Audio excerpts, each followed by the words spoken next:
The Quill and the Crown.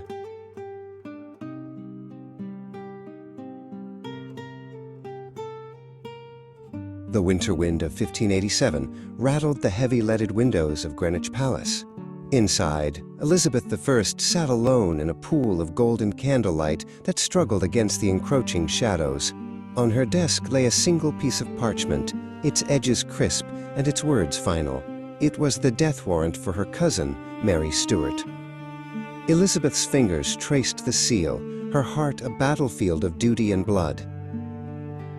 A soft knock disturbed the silence. Sigil, her most trusted advisor, stepped into the room. He did not need to speak. His presence was the personification of the state's demand for safety. He moved with the quiet efficiency of a man who dealt in secrets and survival. To him, the document was a necessity to end a decade of plots. To Elizabeth I, it was the end of a sisterhood she had never truly been allowed to enjoy. Miles away, in the damp chill of Fotheringay Castle, Mary Stuart stared out at the silver moon. She was a queen without a kingdom, a mother without a son, and a captive of her own legacy. Though her walls were stone and her windows barred, she carried herself with a defiant grace.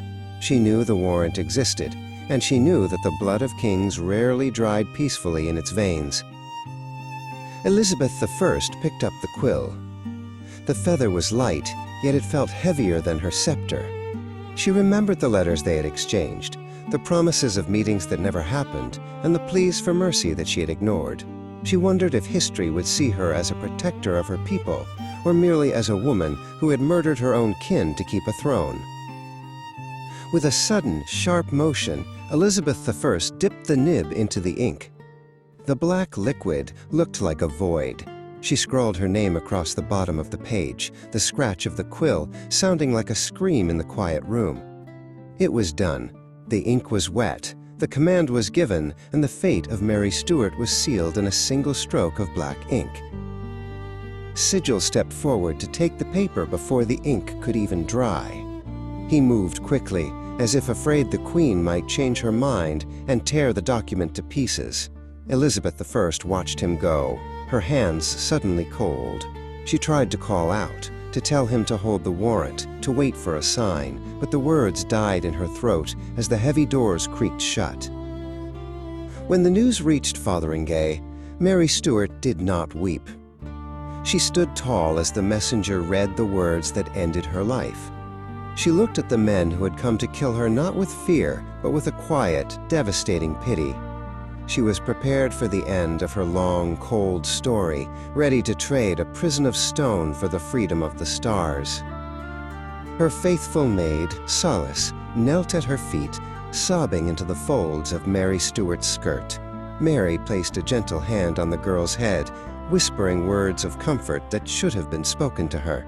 In those final moments, Mary Stuart was the only one in the room who remained unshaken, her spirit already beginning to drift away from the world of men. Back in London, the palace was silent, but Elizabeth I could not sleep. She sat by the dying fire, watching the embers fade from red to gray.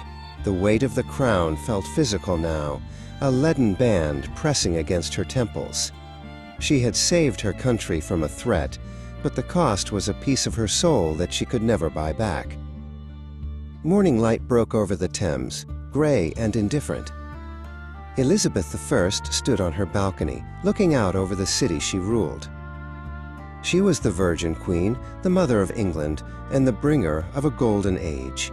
But as the bells began to toll in the distance, she knew that every gold coin of her reign was minted in the shadow of the blood she had shed.